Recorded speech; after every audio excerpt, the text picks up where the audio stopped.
In this presentation, you will learn about diffusionism, the Kulturkreis School, and British diffusionists. Diffusion refers to the diffusion or transmission of cultural characteristics or traits from the common society to all other societies. They criticize the psychic unity of mankind of evolutionists. They believed that most inventions happened just once, and men being capable of imitation, these inventions were then diffused to other places. According to them, all cultures originated at one point and then spread throughout the world. They opposed the notion of progress from simple to complex forms held by the evolutionists. They also held that primitive or modern is also a relative matter, and hence comparative method is not applicable. They looked specifically for variations that gradually occurred while diffusion took place. Definition. Diffusion may be simply defined as the spread of a cultural item from its place of origin to other places. A more expanded definition depicts diffusion as the process by which discrete culture traits are transferred from one society to another through migration, trade, war, or other contact. Diffusionist research originated in the middle of the 19th century as a means of understanding the nature of the distribution of human cultural traits across the world. By that time, scholars had begun to study not only advanced cultures but also the cultures of non-literate people.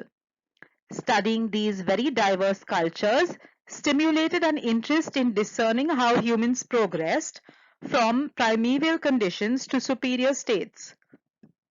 Among the major questions about this issue was whether human culture had evolved in a manner analogous to biological evolution, or whether culture spread from innovation centers by means of processes of diffusion. This school of thought proposed that civilization spread from one culture to another because humans are basically conservative and lack inventiveness. An extreme example of this theory was the idea proposed by English scholar Grafton Elliot Smith. He considered Egypt as the primary source for many other ancient civilizations. This form of diffusion is known as heliocentric diffusionism. A wider concept explaining the diffusion of culture traits was formulated by Leo Frobenius through the inspiration of his teacher, Friedrich Ratzel. This version is called culture circles or Kulturkreis. An even more expanded version of diffusionism was proposed in the United States, where diffusionist ideas culminated in the concept of culture areas. A. L. Kroeber and Clark Whistler are among the main proponents of this version. Two schools of thought emerged in response to these questions. The most extreme view was that there were a very limited number of locations, possibly only one, from which the most important culture traits diffused to the rest of the world. Some social evolutionists, on the other hand, proposed that the psychic unity of mankind meant that since all human beings share the same psychological traits, they are all equally likely to innovate. According to social evolutionists, innovation in a culture was considered to be continuous or at least triggered by variables that are relatively exogenous. This set the foundation for the idea that many inventions occurred independently of each other and that diffusion had relatively little effect on cultural development. German school of thought. German anthropologists were considered to be extreme diffusionists. This school of thought was dominated by the Catholic clergy who attempted to reconcile anthropological prehistory and cultural evolution with the Book of Genesis. One of the best-known leaders in this attempt was Father William Schmidt, who had studied and written extensively on the relationships between the religions of the world. Father Schmidt was a follower of Fritz Graebner, who was also working on worldwide scale with culture circles. German and Austrian diffusionists argued that there were a limited number of culture centers rather than just one in the ancient world.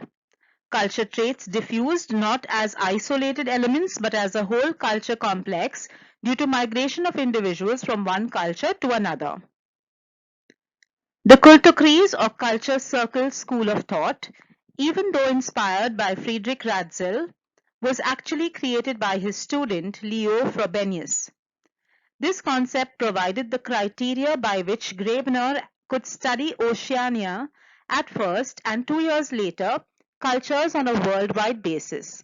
The culture circle concept proposed that a cluster of functionally related culture traits specific to a historical time and geographical area diffused out of a region in which they evolved. Graebner and Schmidt claimed that they had reconstructed a limited number of original culture circles. British School of Thought. Diffusionism occurred in its most extreme form in the ideas of the British School of Thought. W.H.R. Rivers was the founder of these ideas. He confined his studies to Oceania, where he tried to organize the ethnography according to nomoteic principles and sought to explain the contrasts between Milesian and Polynesian cultures by the spread of original complexes, which supposedly had been spread by successive waves of migrating people. Rivers states that a few immigrants possessed of a superior technology can impose their customs on a large autochthonous population. He also applied this extreme concept of diffusionism to Australian burial practices. The obvious problem with Rivers' explanations appears when questioned as to why the technology of the newcomers disappeared if it was superior. Rivers solves the problem with a rather fantastical flair. He claims that because the newcomers were small in number, they failed to assert their racial strain into the population. G. Elliot Smith was a prominent British anatomist who produced a most curious view of cultural distribution, arguing that Egypt was the source of all higher culture. He based this on the following assumptions. Man was uninventive, culture seldom arose independently, and culture only arose in certain circumstances. These circumstances only existed in ancient Egypt, which was the location from which all culture, except for its simplest elements, had spread after the advent of navigation. Human history was full of decadence, and the spread of this civilization was naturally diluted as it radiated outwardly. Smith and W. J. Perry, a student of W. H. R. Rivers, hypothesized that the entire cultural inventory of the world had diffused from Egypt. The development began in Egypt, according to them, around 6,000 years ago. This form of diffusion is known as heliocentrism. They believed that natural man inhabited the world before development began and that he had no clothing, houses, agriculture, domesticated animals, religion, social organization, formal laws, ceremonies, or hereditary chiefs. The discovery of barley in 4000 BC enabled people to settle in one location. From that point, invention in culture exploded and was spread during Egyptian migrations by land and sea. This account is similar to the biblical version of world history. Cultural diffusion. Cultural diffusion is the spread of cultural beliefs and social activities from one group of people to another. Through cultural diffusion, horizons are broadened and people become more culturally rich. Let us look at some examples of cultural diffusion in society today. The spread of music throughout the world illustrates cultural diffusion. For example, jazz started in the US as a blend of African and European musical traditions. Now it's enjoyed across the globe, taking on many different variations within the genre. Many people in European cities and former colonies speak both their native tongue and English. In fact, almost 80% of English speakers in the world are non-native speakers due to the spread of the language through imperialism and trade. Japanese culture has often fascinated foreigners. The popularity of sushi around the world, a traditional Japanese dish, exemplifies the spread of Japanese culture and cuisine. Cultural diffusion in technology.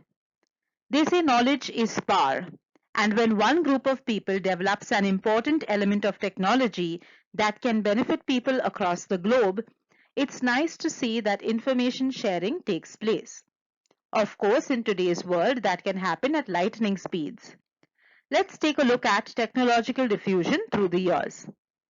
Paper was first made in China, eventually spreading to the Middle East and Europe. Gunpowder also originated in China. Of course, nations all across the globe went on to produce gunpowder too. The fax machine was invented by Scottish inventor Alexander Bain, but certainly didn't remain in the UK alone. The anti-lock brake system was developed in the United States despite many claims that the German manufacturer Mercedes got there first. The Germans then perfected it. Economics and cultural diffusion. Even before the Middle Ages, when merchants traded their goods by traveling from region to region, the benefits of cultural diffusion were apparent. If one region didn't have the climate to produce one crop, another did, and those goods were diffused across countries and nations. One good was traded for another, and communities enjoyed the benefits of varied products. Sure enough, that benefit remains today as world trade continues to boom. Let's take a look at the economics behind cultural diffusion. Trade has been a means of cultural diffusion for centuries, dating back to the Silk Road and beyond, when caravans would travel and exchange goods between Europe and Asia. People learn of new products in other countries, like personal computers or cell phones. Demand increases, product becomes more affordable, and the product is spread around the world. Exchanging ideas, increasing knowledge. In the end, cultural diffusion can be life-changing. When an American woman in Wisconsin enrolls in salsa classes taught by an Argentinian man, they might forge a lifelong friendship that would have never happened if cultural diffusion wasn't a part of our reality. As a man living in Los Angeles watches YouTube videos on how to make his own sushi, he reaps the benefits of a healthy lifestyle offered by the Japanese culture. One remark in the comments section might introduce him to a Japanese chef, and there you have it. A new friendship is formed and added morsels of knowledge are exchanged. They say travel expands our minds and introduces us to undiscovered worlds. Cultural diffusion, however, is a little more permanent and steadfast. The learning opportunities continue as entire communities of people exchange ideas, goods, and knowledge. If America is a melting pot, then we are sure to be on the winning side of cultural diffusion. Let's summarize. The German school of diffusionism has chief proponents like Friedrich Ratzel, Leo Frobenius, Fritz Graebener, and William Schmidt. Their approach was through the analysis of culture complexes, identified graphically and studied as they spread and developed historically. It has both time and space dimensions. The first dimension of space was explained in terms of culture circles, and the second dimension of time was explained in terms of culture strata.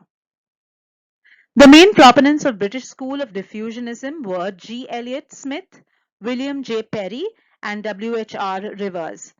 They held the view that all cultures originated only in one part of the world.